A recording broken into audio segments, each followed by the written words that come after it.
नमस्कार, द डिबेटमा स्वागत छ। म राजीव खत्री। सत्तारूढ नेकपा भित्रको विवाद उत्कर्षमा छ। शीर्ष नेताहरू बीचको टकरावका कारण पार्टी फुटको सङ्घारमा पुगेको छ। प्रधानमन्त्री तथा अध्यक्ष केपी शर्मा ओलीले अर्का अध्यक्ष प्रचण्ड, माधव नेपाल पक्षले आफूलाई गलाउन लागि परेको बताउँदै आएका छन्। यसअघि शनिबार बालुवाटारको बैठकमा पनि ओलीले परिस्थिति जटिल बन्दै गइरहेको भन्दै मन्त्रीलाई बाई फोर्स बाई स्टेप निर्णय लिनुपर्ने हुन सक्ने बताए। कता लाग्ने हो किता क्लियर गर्नुस् भनेको पनि बताइएको छ। प्रधानमन्त्रीको यो भनाइले फुटको मञ्चनबारे स्पष्ट बोलेको विश्लेषकहरूले जनाउन थालेका छन्। तर आज पार्टीका दुई अध्यक्ष बीचको निर्णायक वार्ताले केही निष्कर्ष निकाल्ने अपेक्षा गरिएको भए पनि अन्ततः चिसो पानीले नै नुहाउने पुरानै ढर्रा दोहोरिने देखिएको छ। आज हामी यसै सेरोफेरोमा रहेर कुराकानी गर्दैछौँ। हामीसँग हुनुहुन्छ राजनैतिक विश्लेषक मुमाराम खनाल। खनालजी, यहाँलाई स्वागत छ। आराम हुनुहुन्छ? आराम छु, ठीक छ। अब प्रधानमन्त्री ओली पार्टीभित्रै असहज अवस्था भयो भनेर उहाँले व्यक्त गरिसक्नु भएको छ। देखिन्छ पनि त्यही। अब यो राजनीतिक रस्साकसी बढ्दै गएको छ। अब के हुन सक्छ? यहाँको आकलन के छ? तपाईले पृष्ठभूमिमा भन्नुभए जस्तै यो चाहिँ अब तातो पानी भएन भने चिसै पानीले नुहाउने नै उहाँहरूका चाहिँ निष्कर्षहरू त्यतैतिरै अग्रसरता लिइरहेका छन्। किनकि पहिलो कुरा त के हो भने यो स्ट्राटेजीमा के हुन्छ भन्दाखेरि पोलिटिकल स्ट्राटेजी बनाउँदाखेरि अर्को पक्षले जुन काउन्टर स्ट्राटेजी बनाउँछ त्यो काउन्टर स्ट्राटेजीले पनि काम गर्न छोड्यो भने अनि त्यसपछि बल्ल सम्झौतामा जानु हो होइन। अहिले चाहिँ हेर्दा के देखिन्छ भन्दाखेरि ओलीजीले जति गल्ती गर्दै जानुभयो, प्रधानमन्त्रीले जति गल्ती गर्दै जानुहुन्छ त्यति नै उहाँ कमजोर हुनुभयो। पहिलो कुरा त उहाँ जति बलियो हुनुहुन्छ भनेर ठानिएको थियो त्यो पब्लिक पर्सेप्सनको त्यो पर्सेप्सन कसरी निर्माण भएको थियो त भन्दाखेरि उहाँको चाहिँ जुन राष्ट्रवादी छवि उहाँले बनाउनु भएको थियो नाकाबन्दीको बेला, त्यसपछि उहाँले नेपालमा चाहिँ जातीय सङ्घीयताको विपक्षमा आफूलाई जसरी उभ्याउनु भएको थियो र अर्को चाहिँ उहाँको चाहिँ व्यक्तित्व निर्माणमा जसरी चाहिँ माओवादीको विरुद्धमा चाहिँ उहाँले निरन्तर चाहिँ प्रहार गरिरहनु भयो। यी तीनटा कुराले गर्दा उहाँको जुन पब्लिक पर्सेप्सन हो त्यो निर्माण भएको थियो। त्यो पर्सेप्सनका बलमा यो पार्टी एकतापछि चाहिँ जुन जनमत चाहिँ नेकपाले हासिल गर्यो त्यो पर्सेप्सनको चाहिँ जुन दृढता हो त्यो पर्सेप्सनले उहाँलाई चाहिँ जुन खालको इच्छा शक्ति चाहिँ प्रदान गर्यो, विल पावर प्रदान गर्यो, त्यसको आधारमा उहाँले एक लौटी चाहिँ सरकार पनि चलाउन सकिन्छ र पार्टी पनि चलाउन सकिन्छ भन्ने उहाँमा एउटा गलत र चाहिँ भ्रामक एउटा चिन्तन प्रक्रियाले विकास गर्यो र त्यो यति अगाडि उहाँ चाहिँ बढ्नुभयो कि उहाँले साँच्चै नै उहाँ जति बेला प्रधानमन्त्री बन्नुभएको थियो त्यो प्रधानमन्त्री बनेको बेलामा चाहिँ साँच्चै नै केपी ओलीले केही गर्छन् भन्ने जुन आम जनमानसमा एउटा आशा थियो र त्यो कम्युनिस्ट पार्टीको एकताले जुन खालको उहाँहरूको घोषणापत्रमा जुन प्रतिबद्धताहरू थिए खास गरेर नेपालको चाहिँ विकास र समृद्धिको दिशामा चाहिँ अगाडि बढाउने हो। अब हाम्रो चाहिँ एक सूत्रीय एजेन्डा त्यसरी जान्छ। खनालजी, अब जसरी अहिले समग्रमा हेर्दा प्रधानमन्त्रीलाई दोषी देखाइरहेको अवस्था छ, देखिनु भएको छ, परिस्थिति उहाँको विपक्षमा बनिरहेको छ। तर प्रधानमन्त्री ओलीलाई मात्रै दोष दिएर अन्य नेता पानीमाथिको ओभानो हुन सक्ने अवस्था छ यहाँले देख्नुहुन्छ? मैले त्यही कुरामा सुन्दै थिएँ।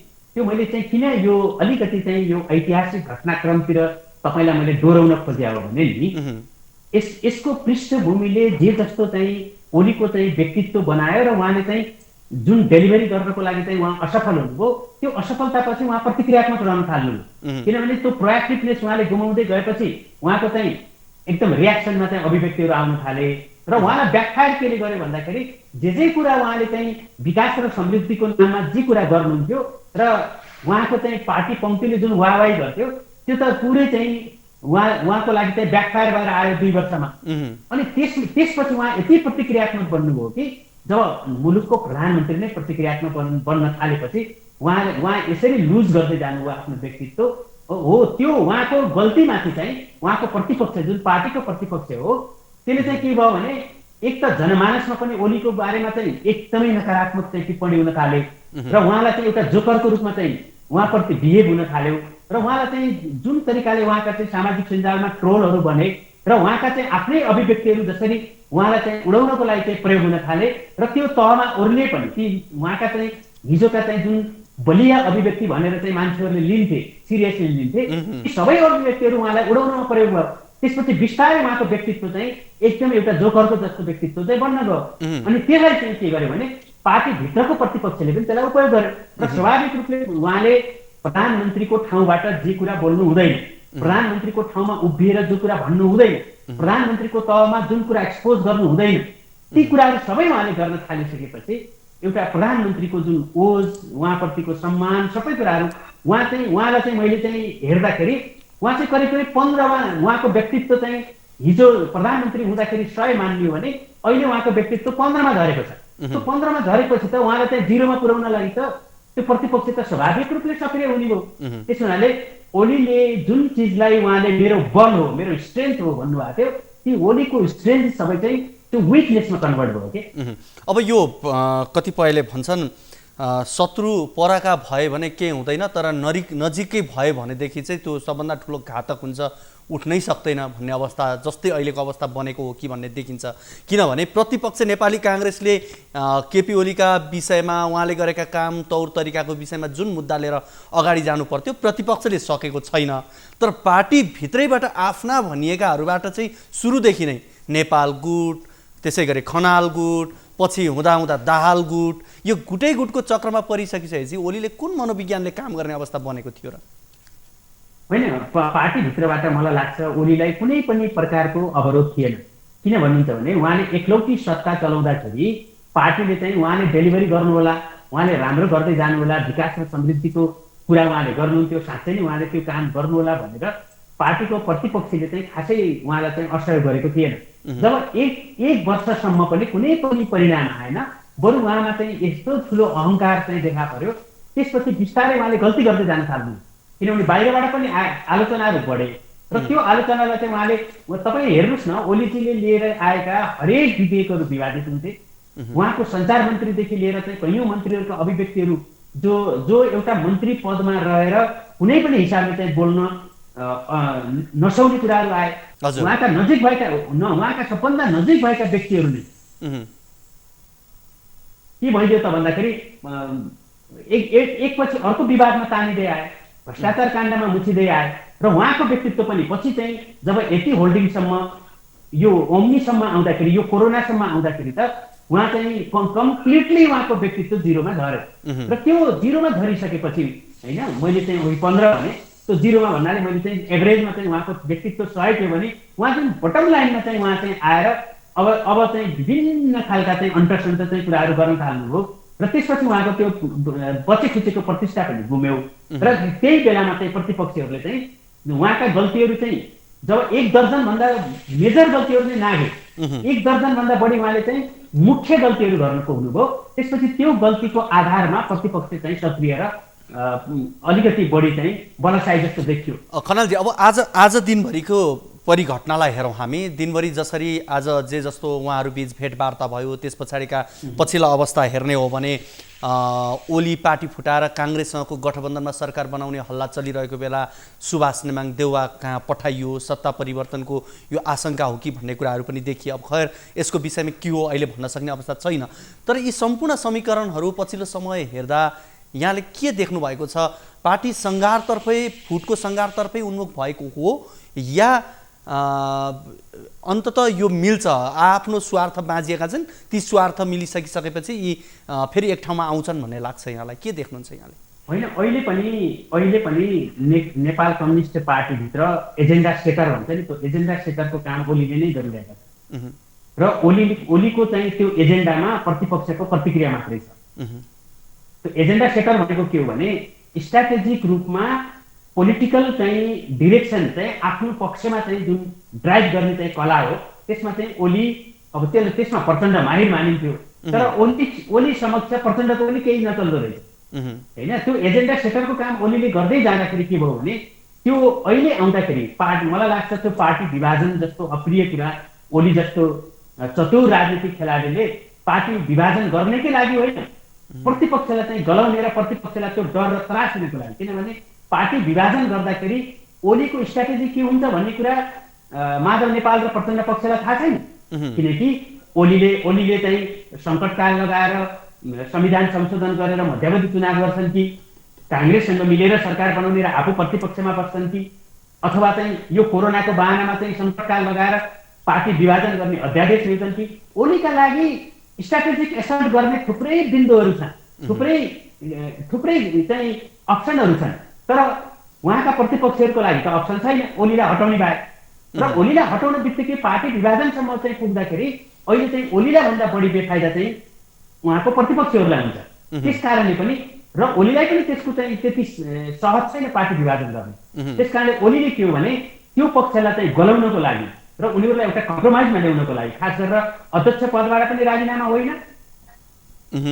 र प्रधानमन्त्रीबाट पनि राजीनामा होइन, बरु चाहिँ अलिकति चाहिँ पार्टीका चाहिँ व्यक्तिहरूलाई जहाँ चाहिँ अलिकति उहाँको चित्त दुखेको छ अथवा चाहिँ कहाँ कम्प्रोमाइज गर्नुपर्ने हो, जसलाई चाहिँ सत्तामा सहभागी बनाए जस्तो पनि देखिन्छ भन्ने एउटा चाहिँ एक प्रकारको मलाई लाग्छ त्यो फेस सेभिङको लागि, त्यहाँभन्दा बढी केही होइन। फेस सेभिङको लागि चाहिँ कुनै न कुनै एउटा कम्प्रोमाइज गर्ने बाहेक अर्को उपाय चाहिँ दुवै पक्षलाई छैन। तर ओली पक्षलाई चाहिँ के हो भने उहाँहरूले चाहिँ ओली पक्ष कारबाहीमा हुनुहुन्छ र ओलीले प्रधानमन्त्री ओलीले चाहिँ सिधा चाहिँ के भनिरहनु भएको छ भने मलाई स्थायी समितिबाट कारबाही गर्छौ अथवा सचिवालयबाट कारबाही गर्छौ भने गर, कारबाही गर्दाको दिन म पार्टी फुटाउँछु भन्ने त उहाँले त प्रत्यक्ष रूपमा भनिरहनु भएको छ। त्यस कारणले उहाँका प्रतिपक्षहरूलाई अप्ठ्यारो के छ भने कारबाही गर्यो भने त्यसको चाहिँ पार्टी फुटाएको दोष वास्तवमा चाहिँ कारबाही भयो भने चाहिँ बहुमत पक्षलाई यता के अरे प्रचण्ड पक्षलाई लाग्छ त्यसको आरोप, त्यसको दोष। यदि कारबाही नगर्दै चाहिँ पार्टी फुटाउने हो भने त्यो दोष सबै ओली पक्षमा जान्छ। त्यस कारणले यी दुवै पक्षहरूलाई चाहिँ यति अप्ठ्यारो छ कि कारबाही नगर्दासम्म ओलीले पार्टी फुटाउँदैनन्, त्यहाँ अर्को समस्या छ होइन। त्यस कारणले यो यति जटिल, यसको मतलब के हो भन्नुहुन्छ भने उहाँहरू दुवै पक्ष पार्टी फुटाउनको लागि होइन, एकअर्कालाई गलाउनको लागि यो कुरा गरिरहनु भएको छ। अब यो पछिल्लो समय हेर्ने हो भने सहमतिका लागि खाका बनाउन भनेर अब यो फर्मल रूपमा भनिएको छैन, इनफर्मल रूपमा भनेछ। ओली पक्षबाट विष्णु पौडेल, शङ्कर पोखरेल, त्यसै गरी दाल पक्षबाट जनार्दन शर्मा र वर्षमान पुनलाई तोकिएको भनिएको छ। अब हिजोसम्म हेर्ने भने माधव नेपाल पक्षधर सुरेन्द्र पाण्डेको पनि भूमिका यो दोस्रो पुस्ताको नेताहरू बिचमा हुँदा उहाँ पनि त्यतिकै दौडधुपमा हुनुहुन्थ्यो। तर अहिले पछिल्लो समय हेर्ने भने माधव नेपाल पक्षको त्यति सक्रियता कम देखेको, उहाँहरू दुईजना मिल्ने साथ फेरि माधव नेपाल चाहिँ बाइपास नै हुने अवस्था देखियो नि होइन यसले त? करिब हिजो पनि त्यही नै हो, किनभने माधव नेपाल पक्षको चाहिँ तल चाहिँ ठुलो चाहिँ पङ्क्ति, तल कार्यकर्ताहरूभन्दा बढी माथि नेताको पङ्क्ति ठुलो छ। त्यस कारणले गर्दाखेरि त्यो पक्ष मात्रै प्रचण्ड पक्षसँग नमिलिकन त्यसले ठुलो दबाव सिर्जना गर्न सक्दैन। र अर्को कुरा पार्टी एकीकरणको प्रक्रिया चाहिँ जुन रहस्यमय ढङ्गले पार्टी एकीकरणसम्म पुग्यो नेकपा, त्यसले चाहिँ आफ्नो चाहिँ जुन इभल्भिङ प्रोसेसबाट त्यो पार्टी युनिटीसम्म पुग्ने बाटो जुन प्राकृतिक बाटो हो होइन, त्यो प्राकृतिक बाटो नेकपाले अपनाएको होइन।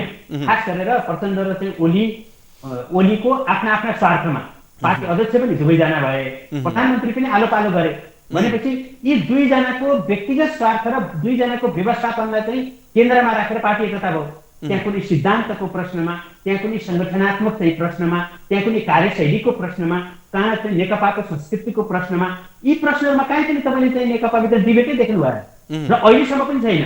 उहाँहरू कुन बाटो जाने हो भने भन्ने कुरा त्यो क्रसरोडमा बसेको, नेकपा स्थापना भएको दिनदेखि नै जुन क्रसरोडमा नेकपा छ, नेकपाले कुन डिरेक्सनमा जान्छ भन्ने कुरा उहाँहरूले एउटा चाहिँ लङ टर्मको डेस्टिनेसन, जो पहिलेदेखि नै त्यो डेस्टिनेसनको बारेमा कम्युनिस्ट आन्दोलनमा पहिलेदेखि नै एउटा चाहिँ भाष्य छ, एउटा न्यारेटिभ छ समाजवादमा जाने, त्यो चाहिँ घिसेपिटेको त्यही एउटा डेस्टिनेसनको जुन चाहिँ मार्क्सको भाष्य हो, त्यही भाष्यलाई उहाँहरूले चाहिँ प्रयोग गर्नु मात्रै भएको छ।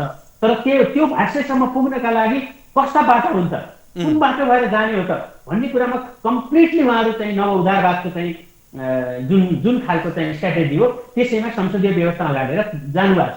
तर व्यक्तिगत रूपमा उहाँहरूले चाहिँ त्यो कम्युनिस्ट अधिनायकत्वको अर्थमा होइन, त्यो वर्गीय अधिनायकत्वको रूपमा होइन, व्यक्तिगत अधिनायकत्व र व्यक्तिगत चाहिँ जुन असहिष्णुता र अनुदारवादी जुन छवि हो त्यो व्यक्तिगत छविलाई मात्रै प्रयोग गरेर उहाँहरू चाहिँ भ्रम दिन के खोज्नु भएको छ भने कम्युनिस्टहरू स्वाभाविक रूपले कम्युनिस्टहरू चाहिँ अधिनायकवादी हुन्छन् भन्नेलाई उहाँले जनवादी अथवा चाहिँ त्यसलाई चाहिँ यसरी भनौँ सर्वहाराको पक्षधर हुन्छन् भन्ने चाहिँ त्यो भाष्यलाई चाहिँ कता कता आफ्नो व्यक्तिगत अनुदारवादी र व्यक्तिवादी चाहिँ जुन सोच हो त्यसमा चाहिँ कतै न कतै सामञ्जस्यता गर्ने कोसिस गर्नुहुन्छ।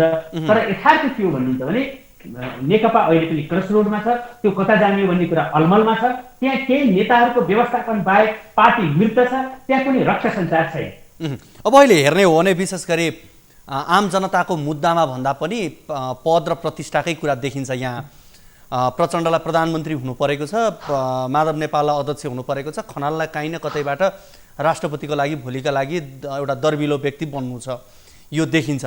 यति हुँदै गर्दा दोस्रो तहको नेताहरूको भूमिका यहाँले कहाँ देख्नुहुन्छ? अब एकदमै राम्रो प्रश्न गर्नु। वास्तवमा म आश्चर्यचकित परेको कुरा के हो भने यो पार्टीलाई मृत बनाउनमा जति चाहिँ माथिल्लो पुस्ताका नेताहरूको भूमिका छैन त्योभन्दा बढी माथिल्लो तहको भूमिका छ, त्योभन्दा बढी चाहिँ आफूलाई दोस्रो पुस्ताको नेता भन्नेहरूमा अझ बढी छ। किन मैले भन्छु भने यति ठुलो पार्टीभित्रको पार्टी विभाजन हुने 2/3 बहुमत ल्याए, झन्डै 2/3 बहुमत ल्याएको पार्टी र हिजो निर्वाचनमा आफैले गरेका प्रतिबद्धताहरू र आफ्नो घोषणापत्रलाई हेरेर होइन आज लिनुपर्ने जुन बाटो छ त्यो बाटोमा अचम्म ढङ्गको चाहिँ उदासीनता र यो इनिसिएसनमा चाहिँ निष्क्रियता चाहिँ दोस्रो पुस्ताको नेताहरूमा देखियो।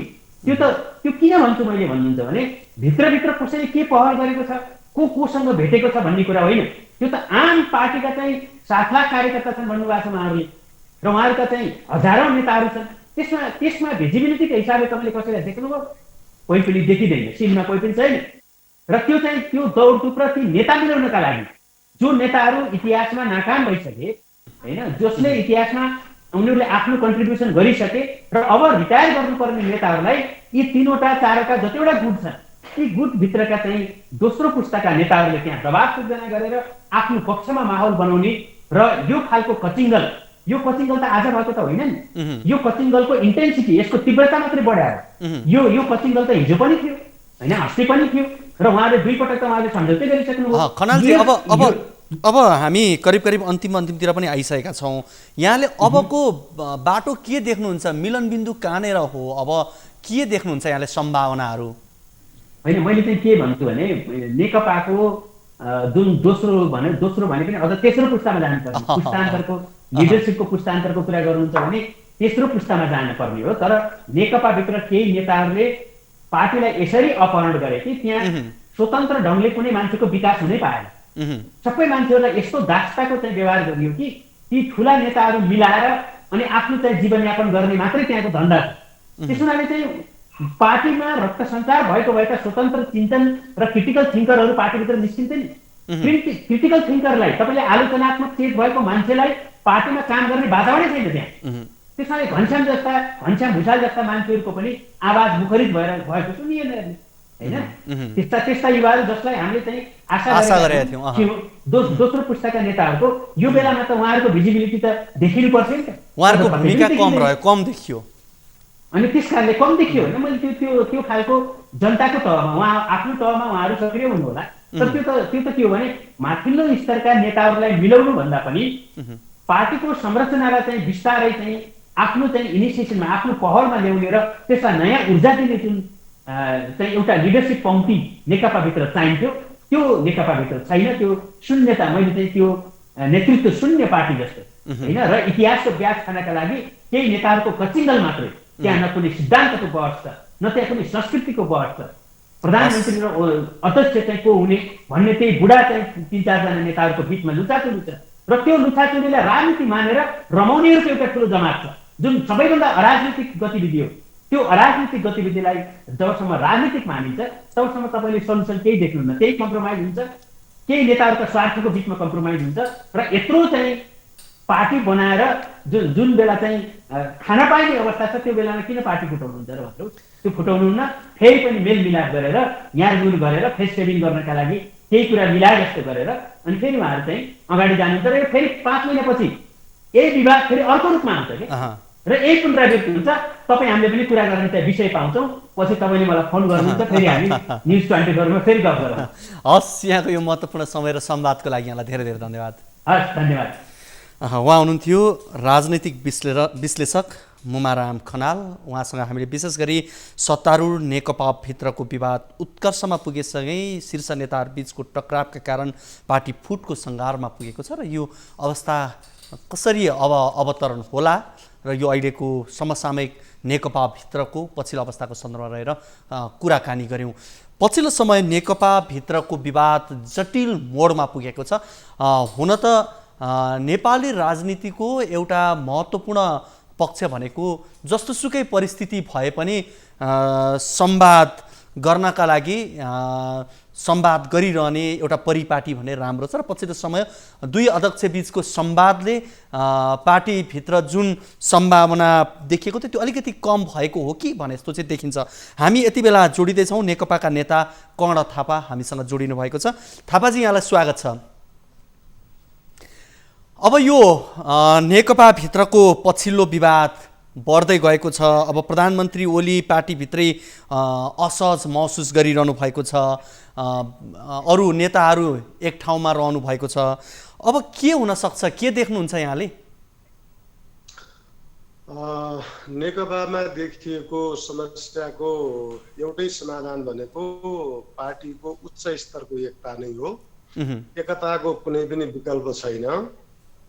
नेताहरूका आफ्ना निजी स्वार्थहरूलाई अगाडि सारेर राष्ट्रिय जिम्मेवारी र जवाबदेहिताबाट कोही पनि उम्कन सक्नुहुन्न। त्यो प्रकारको चिन्तन प्रवृत्ति हाबी हुन सक्दैन। अहिले त्यो प्रवृत्ति चाहिँ छ, पार्टीमा नभएको होइन। मुख्य नेतृत्वलाई मिल्न नदिने, एकताका निम्ति आफ्नो योगदान गर्ने प्रयत्न गर्ने भन्दा पनि विभाजनका निम्ति कोसिसहरू गर्ने, प्रयत्नहरू गर्ने, अनेक किसिमका तानाबानाहरू बुन्ने प्रवृत्ति पनि पार्टीभित्र छ। अब नेपालको कम्युनिस्ट आन्दोलनमा नै त्यस्तै विकृत प्रकारको चिन्तन प्रवृत्तिका कारणले टुक्रा टुक्रामा विभाजित भएको र कुनै बेला कम्युनिस्ट आन्दोलनलाई खोज्नुपर्ने अवस्थामा पनि प्रतिष्ठाको लडाइँ लडेकै कारणले गर्दाखेरि त्यो अवस्थामा पुगेको थियो। अहिलेको नेकपाका कुनै पनि नेताहरूलाई प्रतिष्ठाको लडाइँ लडेर कम्युनिस्ट आन्दोलनलाई विभाजित पार्ने, यसलाई असफल बनाउने, यसलाई कमजोर बनाउने यो हक कसैलाई पनि छैन र यो छुट कसैलाई पनि हुन सक्दैन। कमजोर कसले बनायो? कमजोर ठ्याक्कै भन्दा अहिले कमजोर कसले बनाएको हो? पार्टीभित्रैबाट अहिले नेकपाको अध्यक्ष, देशको प्रधानमन्त्री केपी शर्मा ओलीले लिम्पियाधुरा को जब दाबी गर्नुभयो, लिपुले कालापानी क्षेत्रको त पहिलेदेखि प्रश्न उठेकै थियो। अहिले लिम्पियाधुरा भनेको भारत पक्षले स्पष्ट त भित्रभित्र भनेको छ, बाहिर पनि भनेकै छ, नेपालले नयाँ दाबी गर्यो। नयाँ दाबी त होइन, तर यो पहिलो पटक चाहिँ सबैले थाहा पाउने गरी सुगौली सन्धिबाट कालापानीलाई काली नदी, महाकाली नदी जो सीमा हो भनेर भनियो, त्योभन्दा महाकाली नदीभन्दा पूर्वको भूभाग त्यो नेपालको भनिसकेपछि त्यसको मुहान भनेको लिम्पियाधुरा हो भनेर औपचारिक रूपमा हाम्रो सीमा त्यहाँबाट सुरु हुन्छ भन्ने कुराको उठान मात्रै होइन, सिङ्गै नेपाली जनता, नेपालका राजनीतिक पार्टी, सम्पूर्ण संसद यति ठुलो एकताका साथ नेपाललाई एक ठाउँमा उभ्याउने, देशभक्तिको भावनालाई एक ठाउँमा केन्द्रीकृत गर्ने, त्यसलाई सफलीभूत पारेर अगाडि बढाउने त्यो काम चाहिँ त्यो कामको नेतृत्व हाम्रो पार्टीको अध्यक्ष सम्माननीय प्रधानमन्त्री केपी शर्मा ओलीले गरिसकेपछि जो पार्टी भित्रैबाट उहाँको राजीनामा माग्ने यो काम भनेको यो अहिलेको संविधानको पनि विरुद्धमा छ र नेकपाको विधान, नेकपा एमाले र नेकपा माओवादी केन्द्रका बिचमा भएको समझदारीको पनि विरुद्धमा छ। त्यसैले यो असान्दर्भिक यो राष्ट्र थापाजी अब जसरी प्रधानमन्त्रीको राष्ट्रियताका कुरा, प्रधानमन्त्रीले पूर्ण नक्सा जारी गरेको कुरामा आम नागरिक खुसी छन्। त्यस पछाडि हेर्ने भने दलका सम्पूर्ण प्रतिपक्ष दल, सत्ता पक्षका सम्पूर्ण नेताहरूले साथ पनि दिएका हुन्।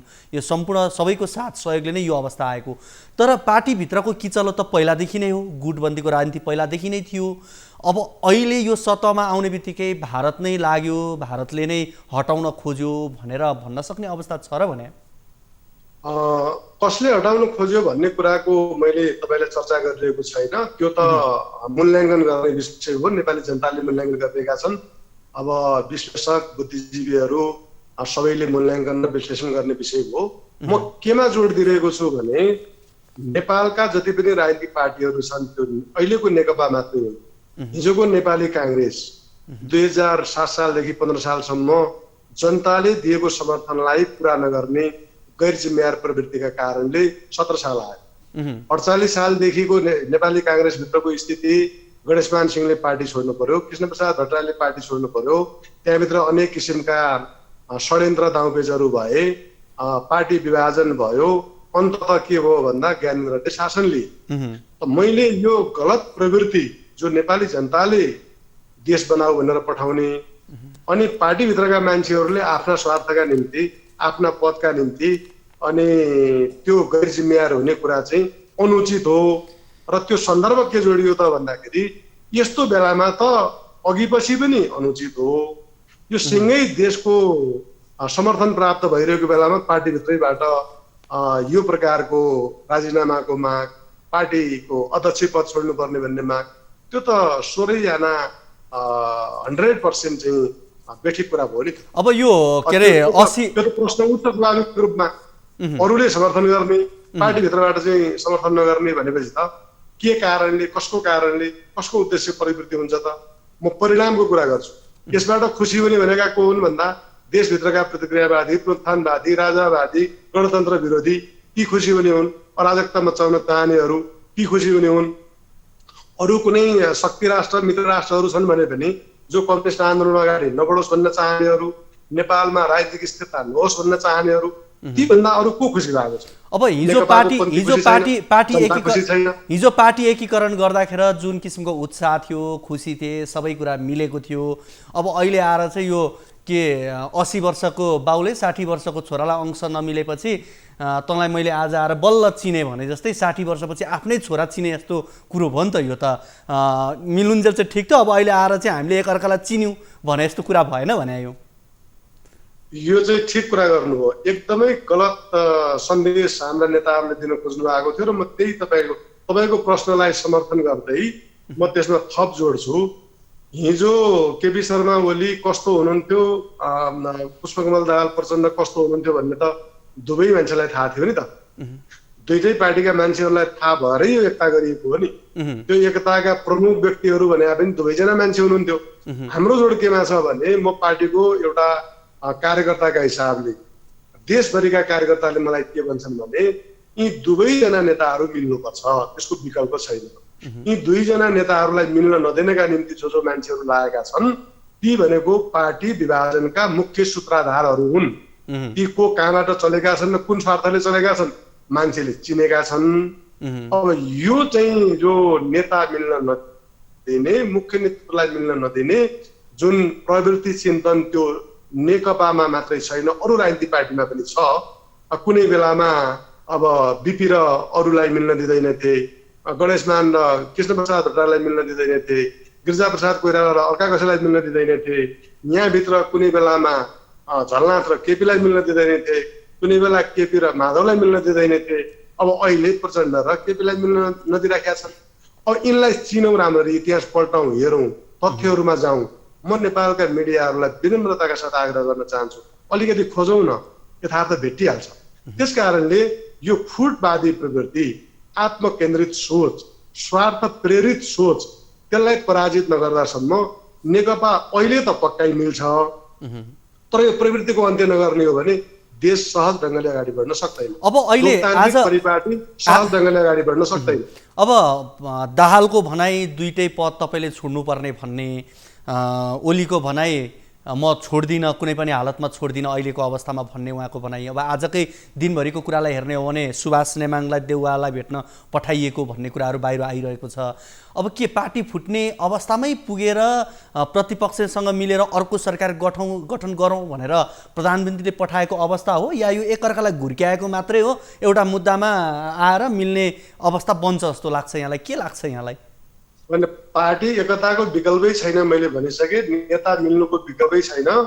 यो बाहिर हल्ला र प्रचार अब राजनीति हो। राजनीतिक नेताहरू छलफल, बहस, भेटघाट, कुराकानी, विमर्श सबैसँग हुन्छ। त्यसलाई नकारात्मक रूपमा नलिउँ। मैले बुझेसम्म नेकपाभित्र फुटको प्रवृत्तिको कुनै पनि भविष्य छैन, कसैको पनि भविष्य छैन। जुट्नु अनिवार्य छ र यो नेपाली जनताको पनि भर्डिक्ट पनि त्यही हो। र राजनीतिक स्थिरतासहित देशको समृद्धिका निम्ति भनेर त्यसको नेतृत्व कसले गर्छ पनि हामीले घोषणा गरेका छौँ। त्यो केपी ओलीले नै गर्नुहुन्छ भनेर हामीले भनेका थियौँ। त्यो कुरामा धोकाधडी कसैले पनि गर्न पाइँदैन। अब प्रधानमन्त्री पद मलाई अहिले चाहियो भनेर अहिले माग्ने, अनि अब पार्टी अध्यक्ष अहिले चाहियो भनेर अहिले माग्ने होइन, त्यसको विधि छ। 5 वर्षपछि को हुनुहुन्छ उहाँहरू हुनु होला नि त। यो पार्टी बलियो भएर हुनुहुन्छ। अनि महाधिवेशन छिटो गरौँ, अध्यक्ष कसलाई हुनु मन छ त्यहाँबाट हुनुहुन्छ नि त। मन लागेको बेलामा विधिको कुरा गर्ने, अनि काम चाहिँ मलाई इच्छा अहिले लाग्यो, मलाई अहिले चाहियो भनेर कसैले भन्नुहुन्छ भने त्यो गैर जिम्मेवार प्रवृत्ति हो।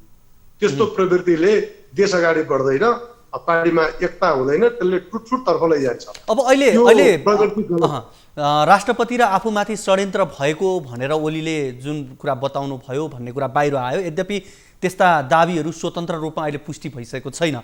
अब यो के हो, एउटा म्यानुपुलेट मात्रै हो या अरू केही हो? होइन, षड्यन्त्र त राजनीति, नेपालको राजनीतिमा षड्यन्त्र भइरहेको छ, षड्यन्त्र हुँदै आएको छ, षड्यन्त्रको शिकार भएको छ। अब षड्यन्त्रकारीहरू हुन्छन्, त्यो सधैँभरि रहन्छन्। तर षड्यन्त्रलाई असफल पार्नु त पार्टीको दायित्व, पार्टीका नेताको दायित्व हो नि त, होइन? त्यस कारणले अहिले हाम्रो पार्टीको नेतृत्व गरिरहनु भएका दुवैजना अध्यक्षले षड्यन्त्रहरूलाई असफल पार्नुपर्छ। अहिले एउटा षड्यन्त्रले एउटालाई ठिक पार्यो भनेर खुसी हुने र ताली बजाउने काम गर्यो भने भोलि अर्को पनि त्यो खाल्टामा पर्छ। त्यसैले उहाँहरू ठन्डा दिमागले सोच्नुपर्छ। हामीसँग ठुलो पन्थी छ अहिले, 101 क्षमता भएका नेतृत्वमा मान्छेहरू हुनुहुन्छ। हामी सबै आफ्नो ठाउँमा राम्रो पकड र प्रभाव राख्छौँ। हामी उहाँहरूलाई साथ दिन्छौँ। उहाँहरू कहीँबाट पनि नबहकिनुहोस्, कहीँबाट पनि धेरै नउत्तालिनुहोस् र तपाईँहरू चाहिँ मिलेर अगाडि बढ्नुहोस्। एउटा कुरा मेरो अनुरोध त्यो हो, र यो मैले अनुरोध मेरा तर्फबाट होइन, सिङ्गै पार्टीपन्थीले मलाई पनि हजारौँ फोन आउँछन्। सबैको चिन्ता एउटै छ, फुट्दाखेरि नेकपाका कोही पनि नेताको भविष्य सुरक्षित हुँदैन। देश धेरै ठुलो सङ्कटमा जानेवाला छ, किनकि यो सत्ता सञ्चालन गरिरहेको पार्टी हो र धेरै ठुलो विश्वास नेपाली जनताको प्राप्त गरेको पार्टी हो। त्यसैले म सबैलाई जिम्मेवार बन्न, उत्तरदायी बन्न, जवाबदेही बन्न आग्रह गर्न चाहन्छु। विकल्प अर्को केही पनि छैन। अर्कोमा सँगै तपाईँलाई जोड्न के चाहन्छु भने अब आफ्नै पदका लागि आफूहरूले नै जिम्मेवारी प्राप्त गर्नका निम्ति षड्यन्त्र जालझेल नगर्नुहोस्। अब हामीले पहिलो पुस्ताको नेताहरूले जे जति गर्नुभयो उहाँहरूलाई सम्मान गर्छौँ। अब भनेको नेकपाभित्र दोस्रो पुस्ता अत्यन्त प्रबल ढङ्गले, निर्णायक ढङ्गले त्यो अगाडि बढिसकेको छ। अब पहिलो पुस्ताको अन्तिम नेता केपी ओली हुनुहुन्छ। उहाँलाई किन त भनेको भने अहिले उहाँलाई हाम्रो कमिटमेन्ट, हामी सबैको प्रतिबद्धता चुनावबाट पनि केपी ओली प्रधानमन्त्री भनेर आउनुभएको, अर्को महाधिवेशन नहुन्जेलसम्मका लागि समझदारीले अगाडि बढ्ने, त्यस कारणले दुवैजना अध्यक्ष हुनुहुन्छ। उहाँहरूलाई कमरेड प्रचण्डलाई कार्यकारी अध्यक्ष भनेर हामीले भनेका छौँ। उहाँलाई पार्टी सङ्गठनको मूलभूत जिम्मेवारी दिने, कमरेड केपी शर्मा ओलीले सरकार सञ्चालनको मूलभूत जिम्मेवारी सम्हाल्ने, एकअर्काको समझदारीका साथ अगाडि जाने, यो काम गर्नका निम्ति उहाँहरू सहमत हुनु नै सबभन्दा श्रेष्ठ हुन्छ र मलाई लाग्छ सहमति त्यही ठाउँमा गएर टुङ्गिन्छ। यहाँ कसैलाई हटाउने भन्ने प्रकारको कुरा गरियो भने त्यो विभाजनको प्रस्ताव हो। विभाजन चाहिँ नेकपाका कार्यकर्ता र नेता र सिङ्गै पार्टी पन्थीलाई स्वीकार्य छैन र नेपाली जनता पनि त्यो कुरा स्वीकार गर्दैन। हस्, यहाँको यो महत्त्वपूर्ण समय र संवादको लागि यहाँलाई धेरै धेरै धन्यवाद। धेरै धन्यवाद। उहाँ हुनुहुन्थ्यो नेकपाका नेता कर्ण थापा। आज हामीले विशेष गरी नेकपाको पछिल्लो अन्तरसङ्घर्षको सन्दर्भमा रहेर कुराकानी गऱ्यौँ। आजको कार्यक्रमको निर्धारित समय सकिसकेको छ। हवस् त, नमस्ते।